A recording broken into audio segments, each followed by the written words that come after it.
আল্লাহ রাসূল সাল্লাল্লাহু আলাইহি ওয়াসাল্লাম রমাদানের যখন চাঁদ দেখা গেছে, আল্লাহ নবী ইশার নামাজের পরে প্রথম দিন তারাবির নামাজ শুরু করেছেন। তারাবির নামাজ যখন পড়তে শুরু করেছেন, আল্লাহ নবী নামাজ দেখে কয়েকজন সাহাবী আল্লাহ নবীর পিছনে জামাতে নামাজ পড়েছে। আল্লাহ রাসূল সাল্লাল্লাহু আলাইহি সাল্লাম যখন পরের দিন আবার তারাবির নামাজ পড়ার জন্য ঈশার নামাজের পরে এশরা নামাজ পড়তেছেন, এমন তো অবস্থায় পুরা মসজিদের নববী পুরা হয়ে গেছে মানুষে। আল্লাহ নবী কি নামাজ পড়তেছে, সেই নবী সাল্লাল্লাহু আলাইহি ওয়াসাল্লাম দেখলো মসজিদের নববী পুরা হয়ে গেছে তারাবির নামাজ।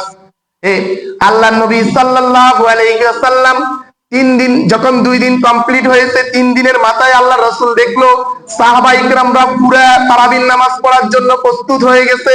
হাজার হাজার সাহাবী সেখানে একত্রিত হয়ে গেছে। আল্লাহ নবী সাল্লাল্লাহু আলাইহি সাল্লাম কোন রিওয়ায়াতে এসেছেন আল্লাহ রাসূল সাল্লাল্লাহু আলাইহি সাল্লাম নামাজ পড়াইছেন, কোন রিওয়ায়াতে এসেছেন আল্লাহ রাসূল সাল্লাল্লাহু আলাইহি সাল্লাম নামাজ না পড়াই তিনি হুজরাতে তিনির ঘরের ভিতরে চলে গেছেন। সাহাবায়ে কেরামরা প্রশ্ন করলো, ইয়া রাসূলুল্লাহ, ইয়া হাবিবাল্লাহ, আপনি কেন তারাবির নামাজ পড়ান নাই?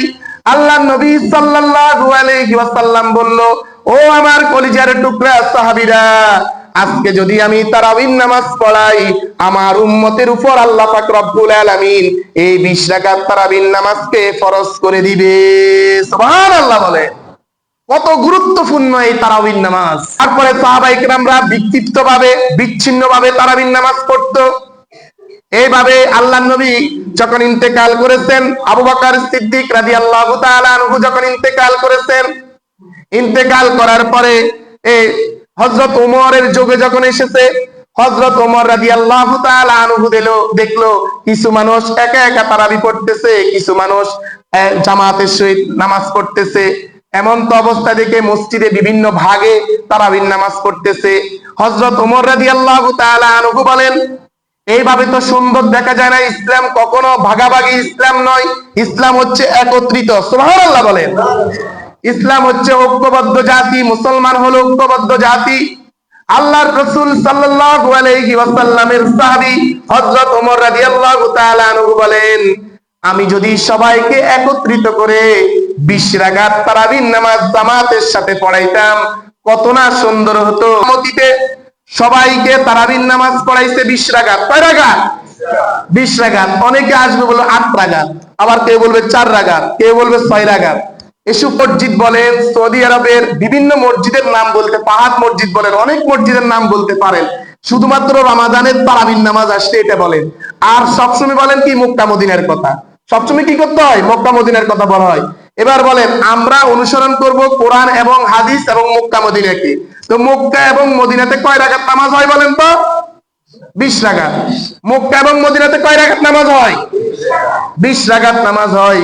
তাহলে আমরাও 20 রাকাত নামাজ পড়বো। কেননা একদিকে একটা উপকার, আল্লাহ রাসূল বলেন বান্দা তখন আল্লাহ তাআলার কাছাকাছি চলে যেতে পারে। যত বেশি বান্দা আল্লাহকে সিজদা করবে, তত বেশি আল্লাহর কাছাকাছি বান্দা হয়ে যাবে। সুবহানাল্লাহ। তো 20 রাকাত আপনারা নামাজ পড়বেন ইনশাআল্লাহ। সবাই পড়বেন তো ইনশাআল্লাহ?